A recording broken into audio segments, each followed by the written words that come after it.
les aurores boreales en tiempo real. Vamos a ver auroras y en tiempo real. Esto es fabuloso, ¿vale?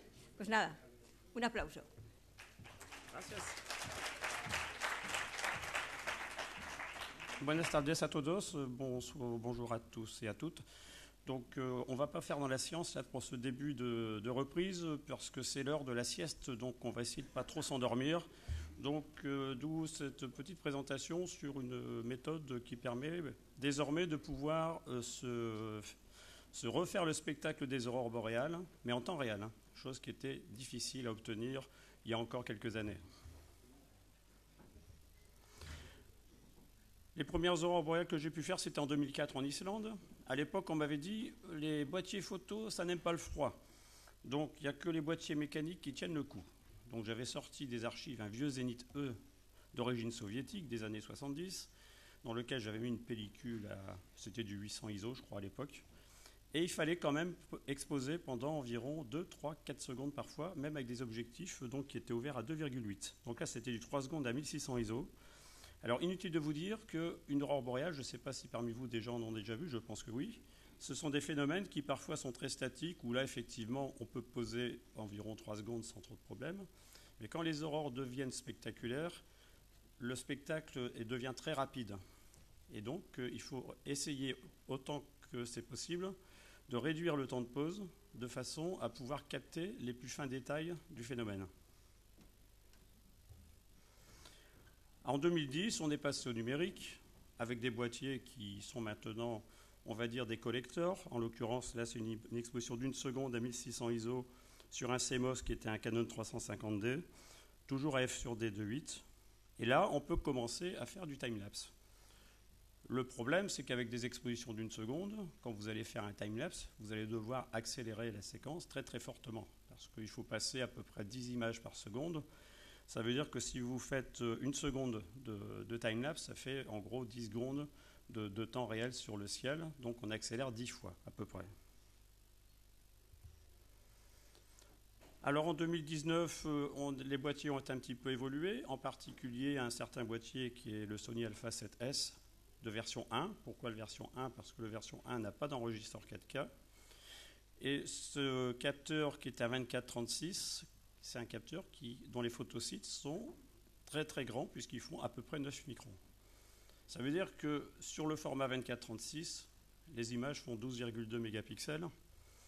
Vous allez me dire, c'est pas grand-chose, mais c'est justement pour cela que le boîtier est très sensible aux faibles lumières. C'est parce que plus le photosite est grand, plus on peut récupérer de lumière en unité de temps donné.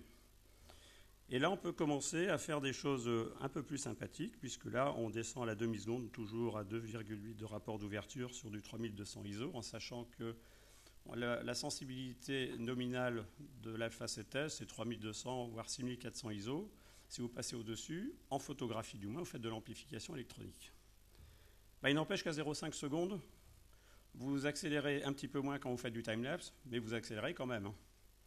Et en 0,5 secondes, sur des aurores très active, vous avez encore déjà un bouger sur les structures. D'où l'idée d'essayer de faire plus fort encore et de poser beaucoup moins longtemps et de passer du mode photographie au mode vidéo. Le mode vidéo présente l'avantage, c'est qu'on peut utiliser des sensibilités beaucoup plus élevées et donc réduire le temps de pause de façon importante pour cette fois, là, espérer filmer en temps réel.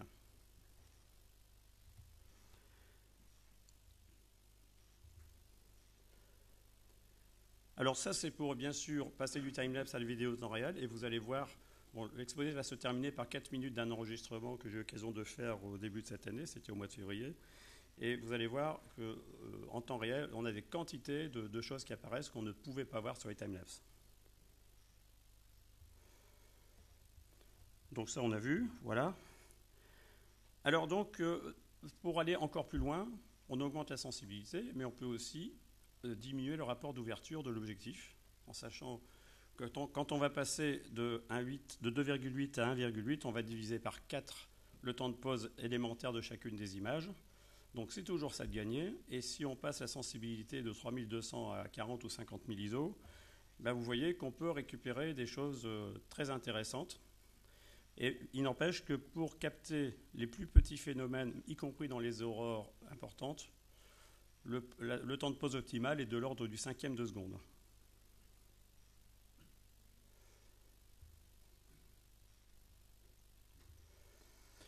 Alors ensuite, comment enregistrer? Alors, on peut utiliser l'enregistreur qui est sur le boîtier, qui va être un enregistreur, on va dire, qui va quand même dégrader les images, mais qui a l'avantage de pouvoir capturer sur la carte mémoire de l'appareil photo. Bon, vous réalisez bien que pour faire un enregistrement qui va durer, on va dire, 20-30 minutes, parce qu'il ne faut pas croire, une aurore, des fois, c'est quelque chose qui est complètement inattendu. Vous voyez l'arc auroral qui verdit, vous allez dire c'est bon, on met en marche, et puis il va verdir, puis ensuite il va rediminuer, et puis au moment où vous n'y attendez pas, ça va exploser partout dans le ciel. Donc on va dire que quand on a une prévision du CAP, c'est-à-dire de l'activité électromagnétique de la haute atmosphère, qui laisse penser qu'il peut y avoir des horaires spectaculaires, il faut se tenir prêt et donc en gros, je ne vais pas dire enregistrer en continu, mais presque. Ce qui veut dire que ce n'est pas gérable avec un enregistreur intégré au boîtier photo. Alors maintenant, si vous voulez résoudre le problème de la résolution, puisque c'est quand même le but, vous avez la possibilité d'enregistrer en 4K. Alors l'Alpha 7S1 ne le fait pas. Il capte le 4K mais il ne l'enregistre pas. Vous allez me dire, c'est pas plus mal. Parce que l'Alpha 7S2 le fait. L'enregistreur 4K est dans la boîte, dans le boîtier. Mais il n'empêche que la carte mémoire, elle est quand même limitée en capacité, puisque quand on enregistre en 4K, c'est en gros, à peu de choses près, 1 gigaoctet par minute d'enregistrement. Donc vous voyez, ça fait quand même très très lourd. Donc avec une carte de 64 Go, vous allez me dire, on a 64 minutes, soit. Mais changer une carte mémoire quand il fait moins 15, c'est pas évident. Et puis surtout, on a comme seul système de visualisation que le petit écran du boîtier. Alors que si on monte un enregistreur 4K sur le boîtier, on a un écran de visualisation qui est beaucoup plus grand. On n'a pas de problème de surchauffe, parce que le problème des enregistreurs 4K intégrés, c'est qu'on est souvent limité en durée d'enregistrement parce qu'il y a une surchauffe dans le boîtier. Alors que quand on le met à l'extérieur, c'est un ventilateur externe qui est propre à l'enregistreur, qui fait la mise à température, et le boîtier, lui, il enregistre le temps qu'on lui dit d'enregistrer. Donc l'idée, c'était ça, c'était de monter un enregistreur 4K sur l'Alpha 7S, qui permettent justement de pouvoir avoir une capacité de mémoire beaucoup plus importante, puisque sur l'enregistreur, qui est un Atomos Ninja 5, on peut y mettre un SSD de la capacité souhaitée.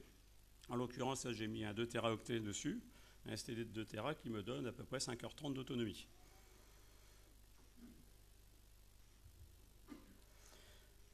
Alors, par rapport à l'utilisation des appareils électroniques dans le froid, il n'y a aucun fabricant de boîtier photo, aucun fabricant d'enregistreur qui vous garantit le bon fonctionnement de votre matériel en dessous de 0 degré. Vous allez me dire qu'une seule façon de voir si ça marche, c'est d'essayer. Alors l'Alpha 7S, je l'ai déjà testé jusqu'à moins 27. Il n'y a aucun problème, il fonctionne très bien. L'enregistreur 4K, c'était une nouveauté puisque j'ai utilisé pour la première fois cette année, donc au mois de février. Sachant que le pire ennemi des enregistreurs 4K, c'est la surchauffe, je me suis dit que si on le mettait dans un milieu ambiant qui était entre moins 15 et moins 20, ça allait lui faire le plus grand bien. Et effectivement, je n'ai jamais entendu son ventilateur se mettre en marche. La seule chose à laquelle il faut faire attention, c'est quand vous faites de la photographie d'aurore boréale, il faut laisser le courant en permanence sur le boîtier. Donc il faut alimenter le boîtier par donc une batterie externe, un pack batterie du style 20 000 mAh, que vous gardez bien au chaud sur vous, ou que vous mettez dans un gant de montagne, de façon à ce qu'il n'y ait pas de déperdition de chaleur au niveau de la batterie, et vous le laissez tourner en permanence. Et la chose à surtout faire, il faut être extrêmement prudent, c'est quand vous avez fini l'observation et que vous rentrez le matériel. Parce que le matériel, il aura été exposé pendant 2 heures, 3 heures, 4 heures par des froids intenses, et dès que vous allez rentrer le matériel au chaud, il va y avoir une condensation. Donc il faut surtout déjà couper le contact dans le froid, laisser l'appareil, on va dire, se refroidir quelques minutes, mais ça c'est facile, c'est le temps que vous rangez, en général il se refroidit très vite. Et quand vous rentrez, ne jamais toucher au boîtier avant au moins plusieurs heures. Quand je dis jamais toucher au boîtier, surtout pas l'allumer pour dire je veux voir mes aurores, parce que là, tous les coups, vous ne les verrez pas, parce que votre appareil va être dégagé. Et si vous êtes impatient, vous sortez la carte mémoire dans le froid, et là, effectivement, ensuite, vous pouvez la lire sur un PC ou n'importe quoi. Mais c'est la seule précaution à prendre. Alors, il existe des systèmes de protection anti-froid des boîtiers photo. Il faut y faire attention parce qu'on peut générer une condensation, y compris un givrage, y compris donc en température basse. Alors ça, c'est pas mal pour protéger, pour éviter le vent et les projections de neige, de glace sur les optiques. Mais il faut toujours veiller à ce qu'il y ait une ventilation en dessous, de façon à ce que ça circule. Alors, vous voyez en pratique comment ça se passe. Là, vous avez le montage tel que je l'ai utilisé donc, au mois de février. Alors, on était exactement à Abisko. Abisko, c'est un petit village qui est situé sur la route du fer entre Kiruna et Narvik. Donc, Kiruna, c'est au nord de la Suède et Narvik, c'est au nord de la Norvège. Et ce point d'observation présente une caractéristique, c'est qu'il est au bord d'un lac qui fait une trentaine de kilomètres de large et 70 kilomètres de long à peu près, et qui est entouré de 2 rangs de montagnes, ce qui fait que ça canalise un courant d'air, ce qui fait que le ciel d'Abisko, il peut être couvert, c'est sûr, mais c'est souvent un ciel éclairci. Parce que pour aller chercher les aurores boréales, c'est pas le tout de dire on va dans le Grand Nord, on va en voir. Le principal problème, c'est la couverture nuageuse. Et les endroits où les couvertures nuageuses sont déchirées ou les ciels éclaircis, ils ne sont pas très nombreux. Alors en l'occurrence, cette année, en février, on avait le moyen de se déplacer, et si c'était couvert à Abisko, c'était découvert à 70 km de là, et réciproquement. Donc là, on a quand même de bonnes probabilités, sur un séjour d'une dizaine de jours, d'avoir quand même plusieurs heures d'aurore boréale. Alors le pied photo, c'est un pied tout à fait de base, c'est un pied à tête flottante. Donc je ne sais pas si vous voyez la flèche, donc qui est ici, c'est un Manfrotto de base. Le boîtier, c'est l'Alpha 7S1. L'objectif, c'est un Sigma de 14 mm ouvert à 1.8. Et puis dessus, une petite rotule et l'enregistreur qui est alimenté par sa propre batterie. Donc un conseil, il vaut mieux avoir 4 batteries pour tenir une nuit, parce que cette batterie-là, elle est complètement exposée au froid et elle se décharge relativement vite. Et puis ensuite, là, je n'ai pas mis en place, mais l'alimentation batterie, qui est une alimentation externe pour le boîtier. Alors, il y a quelques petits réglages à faire sur le boîtier pour pouvoir autoriser la prise de vue en 4K. À savoir, il faut mettre en exposition manuelle sur le film si on veut commander ensuite à partir de l'enregistreur. Et ensuite, le mettre en sortie HDMI 4K. Et donc, la sortie HDMI, vous voyez, elle est ici. C'est du micro HDMI ici vers un HDMI qui est là. Et il ne faut pas lésiner sur le câble. Parce que c'est l'élément le plus vulnérable du système.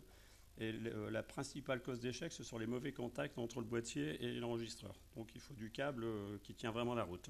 Et en avoir 1 ou 2 de rechange, sait-on jamais. Et ensuite, par rapport à l'enregistreur, la température de couleur qu'on règle sur le boîtier, c'est de l'ordre de 3300K contre les 5000 en gros de base sur lesquels c'est réglé par défaut. Alors, moyennant quoi, vous avez l'enregistreur, vous avez un bouton rouge ici qui est le bouton enregistrement. Vous avez un bouton ici de lecture, et puis je vous passe le détail sur les multiples réglages que vous pouvez faire, puisqu'il y a des algorithmes d'aide à la mise au point qui sont très très poussés sur ce type de matériel. Et ensuite, vous pouvez régler plein de choses, mais ça, je ne vais pas vous faire le topo parce que ça pourrait durer beaucoup plus longtemps. Et alors donc, une fois que les aurores apparaissent, là je vais peut-être demander qu'on éteigne si c'est possible, parce qu'il vaut mieux que ce ne soit pas éclairé. Voilà, merci beaucoup. Voilà ce que ça donne. Alors bien sûr, je l'ai mis en musique parce que c'est plus amusant. Alors pour les personnes qui veulent savoir ce que c'est la musique qui est derrière, c'est la première suite Karélia de Sibelius, qui est un compositeur qui vient des pays nordiques. Donc on va dire c'est un peu le régional de l'étape.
Alors donc, à partir de la vidéo, on peut naturellement faire des arrêts sur image.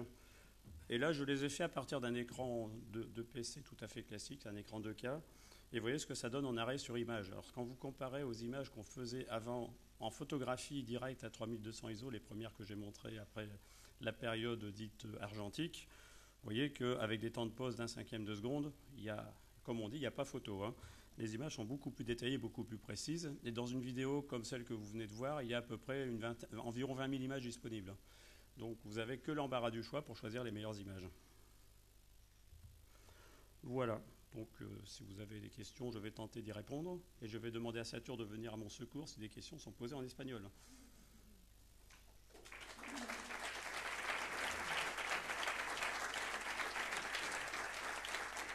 Satur que je remercie au passage parce qu'il m'a vérifié la traduction des diapos. Satur qui a donné beaucoup pour cette organisation, que je remercie aussi, ainsi que le personnel du planétarium, parce qu'on est en train de vivre des rencontres passionnantes grâce à vous tous.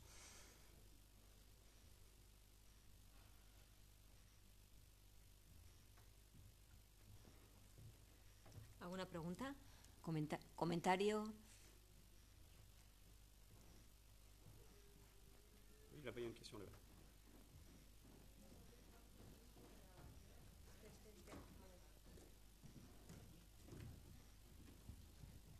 Hola, gracias. Quería saber cuánto tiempo de grabación ha necesitado para ese montaje que nos ha hecho tan precioso. Combien de temps d'enregistrement il a fallu pour faire ces vidéos? C'est du temps réel, donc ça dure 4 minutes. Il y a eu 4 minutes d'enregistrement. Donc en fait, c'est très surprenant parce qu'on a l'impression que les aurores, c'est quand même quelque chose qui ne bouge pas très très vite. Et quand on se prend une aurore comme celle-là, qui tombait de la verticale, là c'est en temps réel. Et en fait, le champ de l'objectif, en gros, à peu de choses près, dans la diagonale, on a un champ qui va d'un horizon à l'autre.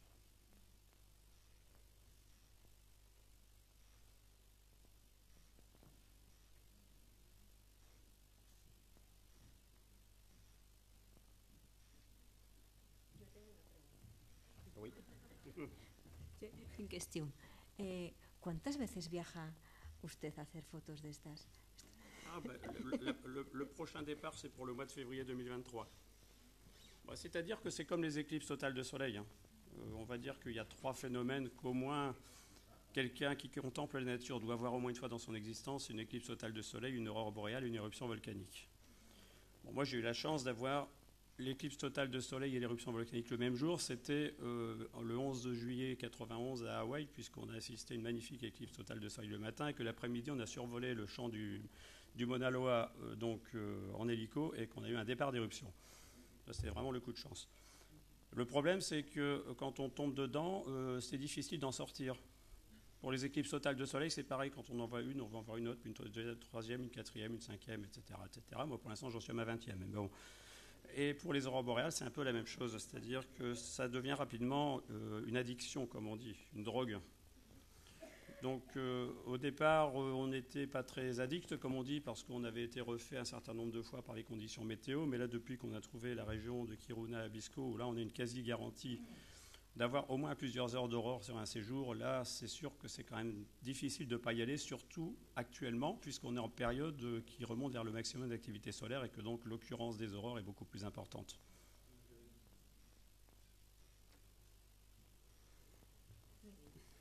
Merci beaucoup.